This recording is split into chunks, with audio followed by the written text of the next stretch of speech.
Pero luego de todo lo que hemos compartido, los cristianos que practican yoga para su bienestar, ¿pueden continuar?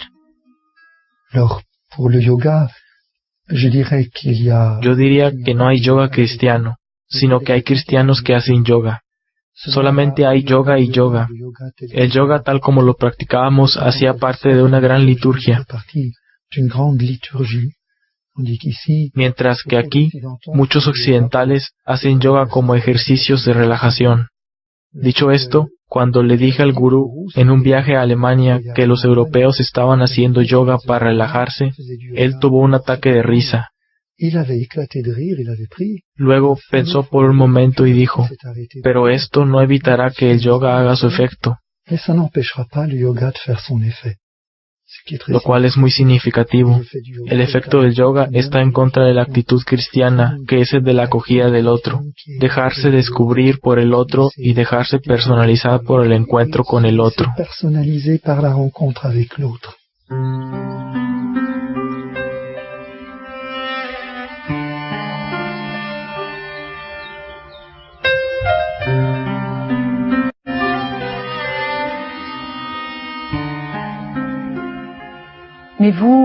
Pero para usted, hoy como cristiano, ¿cómo se posiciona usted con respecto a la cosmovisión del hinduismo? ¿Puede el hombre realizarse plenamente en la mística hinduista? No satanizo el hinduismo, pues hace parte de las grandes tradiciones religiosas que son la expresión de esta búsqueda humana de Dios. Y donde quiera que el hombre busque la verdad, el Espíritu Santo está secretamente presente. Pero hay una radicalización en el hinduismo que obviamente yo no puedo seguir. Me explicaré por medio de una comparación entre la muerte de Buda y la de Cristo, que realmente me golpeó. Buda está enfermo, llama a sus discípulos, les da las últimas instrucciones, se pone en posición de loto, se retira hacia el nirvana con su pequeña sonrisa característica. Se retira a tal punto que muere, es decir, abandona su cuerpo. Ahora bien, podemos decir, es un poco técnico, que la orientación de las energías en la posición de loto corresponde un poco a lo que pasa con el niño en el vientre de su madre, a una posición fetal. Hay pues una concentración sobre él, una implosión. En cambio, Cristo muere completamente desplegado en un grito, con los brazos abiertos, en una donación total de sí mismo.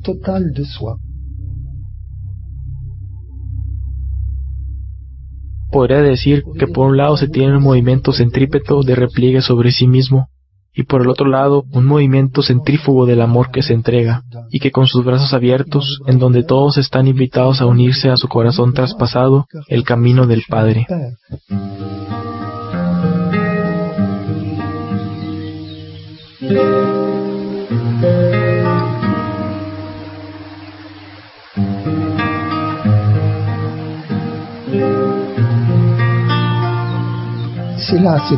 Entonces, fue ahí que el Señor me vino a buscar, en esta duda ante los caracteres ilusorios del amor.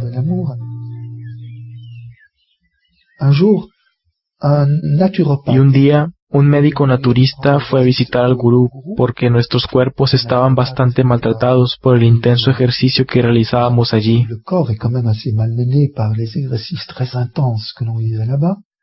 Este naturista era cristiano, y como yo era el secretario personal del gurú, aunque no se le llama así, debía pasar por mí para encontrar al gurú. Entonces, en espera de la reunión, nos pusimos a conversar, y él me preguntó, ¿usted fue un cristiano? ¿Usted está bautizado? Le dije, claro.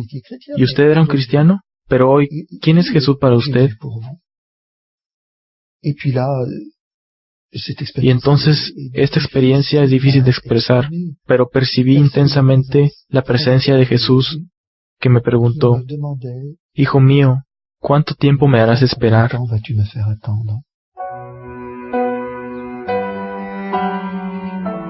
Me di cuenta que era amado incondicionalmente,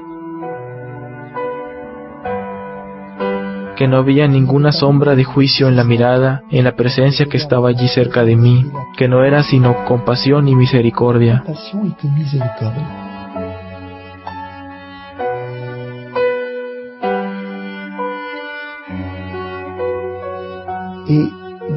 Y de repente, Dios mío, me encontré de pie, pero con una fuerza increíble, y de pie entendí, ¿sabes lo que tienes que hacer? Sí, yo sabía efectivamente que en realidad ya no estaba en mi lugar al lado del gurú después de semejante experiencia.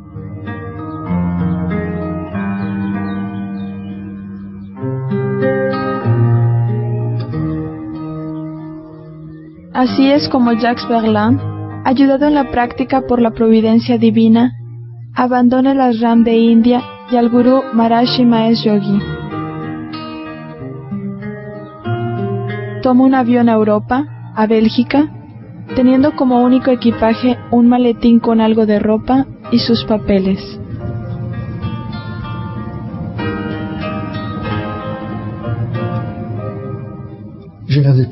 Ya no tenía nada, pero en realidad lo tenía todo, puesto que tenía al que había ido a buscar al otro lado del mundo, aquel al que mi corazón deseaba encontrar, este Jesús que me hace vivir aún hoy.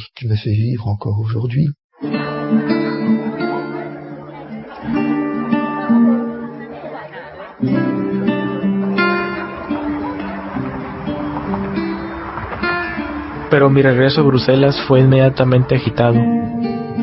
En búsqueda de un interlocutor que pudiera ayudarme a hacer balance de todo lo que había vivido, sin atreverme a dirigirme a representantes de la iglesia, me puse a frecuentar personas que parecían más en condiciones de aclararme.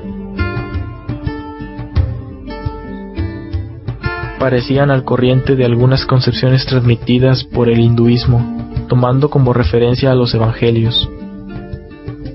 Puse mi confianza en este grupo que se decía cristiano.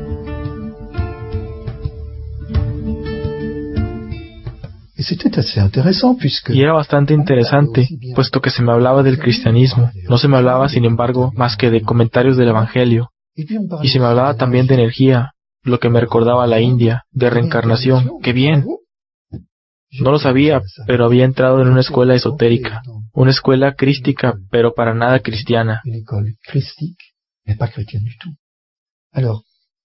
Entonces comenzamos con estas doctrinas esotéricas, con bastante prudencia, con el fin de no mostrarme las incompatibilidades con el cristianismo. Luego dimos el giro al ocultismo.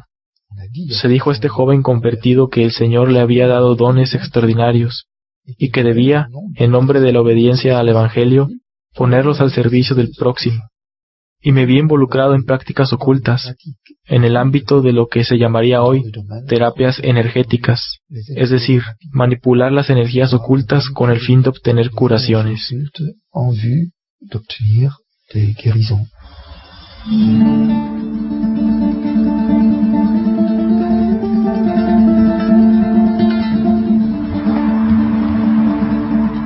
Me volví amigo de un terapeuta naturista, y al estar en contacto con él, descubrí que las técnicas orientales habían desarrollado en mí una gran capacidad como medium, que me invitó a explotar utilizando las fuerzas ocultas sobre las cuales podía conectarme sin dificultad. Había reanudado una actividad profesional, pero estas sesiones de curación ocupaban la mayoría de mi tiempo libre.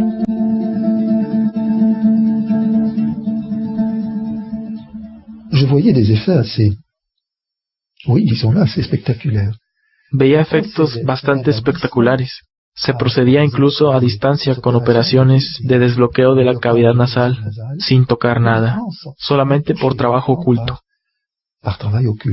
¿Y las personas eran de verdad sanadas? Si la gente es sanada por esta clase de prácticas, respuesta no. Hay un desplazamiento del síntoma, pero eso también lo supe mucho más tarde. ¿Cuántas veces se observa que una persona recibe una curación oculta y el síntoma desaparece, pero 15 días más tarde hay otro síntoma? ¿Pero cuál es el problema? Vuelvo a esta sesión y el síntoma desaparece de nuevo, y así sucesivamente. En vez de decirse con sentido común, mira qué curioso, si debo consultar a un médico cada 15 días, debe haber un problema y normalmente cambio de médico.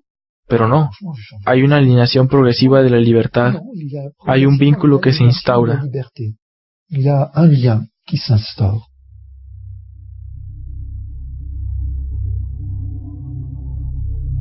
En efecto,